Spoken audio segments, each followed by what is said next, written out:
KATTFest 2026. It's Cameron Buchholtz here with AYRON Jones. What's going on, man? What's up, dude? Good to see you, man. How you doing? Indeed. Doing well. Just excited for today. We were just talking about the clouds moved in, and it's not a bajillion degrees like we expected. Yeah, that's because, whenever you invite a kid, they have a saying about kids from Seattle. Mm-hmm. And they say, wherever we go, the rain follows. Okay. So whenever you invite a kid from Seattle to your thing, it's going to rain. Trust that. Is that just a nice way of saying you have a black cloud over your head? I mean, not black, but like cloud. I mean, Okay. black is a little extreme. Maybe dark. Dark is good, right? Fair enough. Yeah.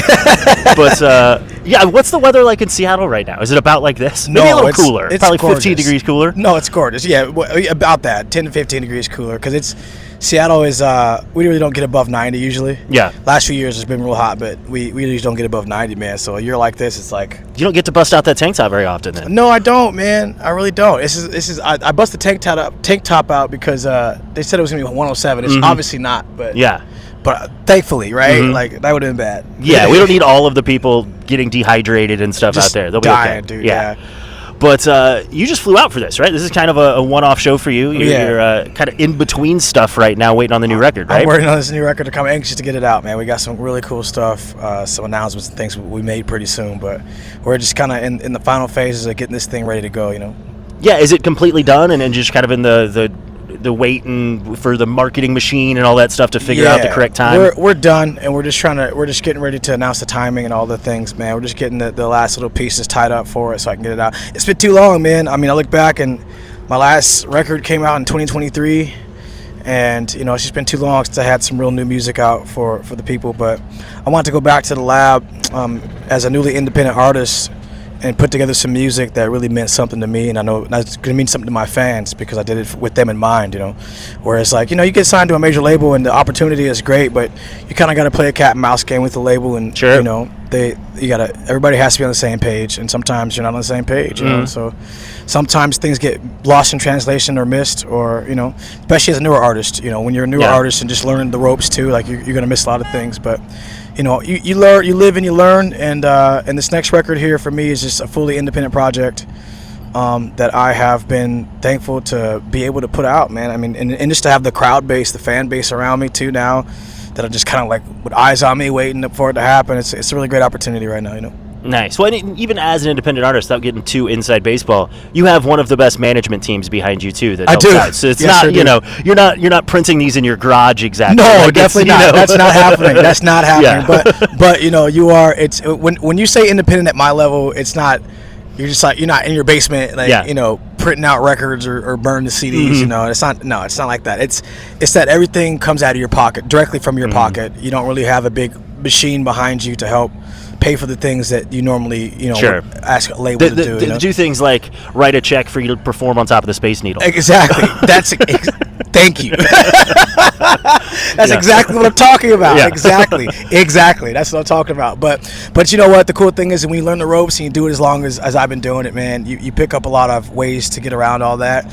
And I honestly, like, it's going to create a better connection for me and my fans to really get to know me as the individual and the person behind the music. I think last 2 records I spent really kind of just upholding what me and the label put together in terms of image and ideas and stuff, and I don't know if people really got a chance to get to know the person behind the music, so this is it. Nice. Are you looking probably at the first quarter next year, something like that? Yeah, something like that. Yeah. Do you have any idea when the first single is going to come out? I have an idea, but I can't say. Okay, fair enough. Quote unquote soon. Yeah, soon, yeah. But now, when you do shows like this that are just one-offs and you fly in and stuff, like, what's the mindset? What's the preparation? Were you guys rehearsing this week, or are you just like, nah, we got it? Nah, well, my drummer lives in San Diego, man, so it's like it's not that we rehearse too often. We just play a lot together, and we're I mean, that's gonna change as we get ready for the next record, new songs and all that stuff coming up, and but we've toured so much together around the world, so many different settings and different songs and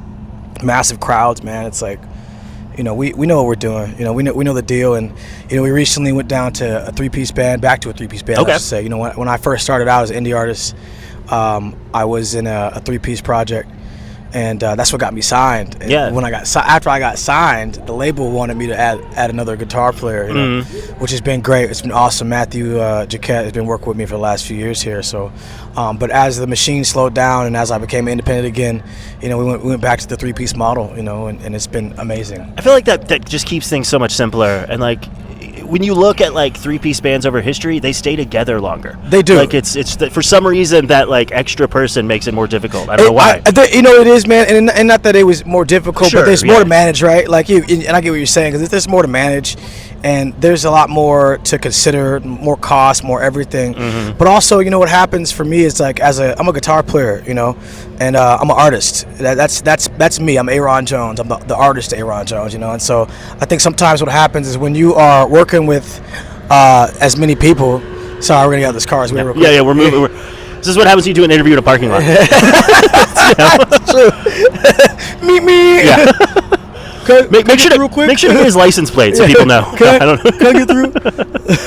No, but as an artist, I think that having a 4-piece band, having another guitar player there has been awesome. It's allowed me to express myself in a certain way.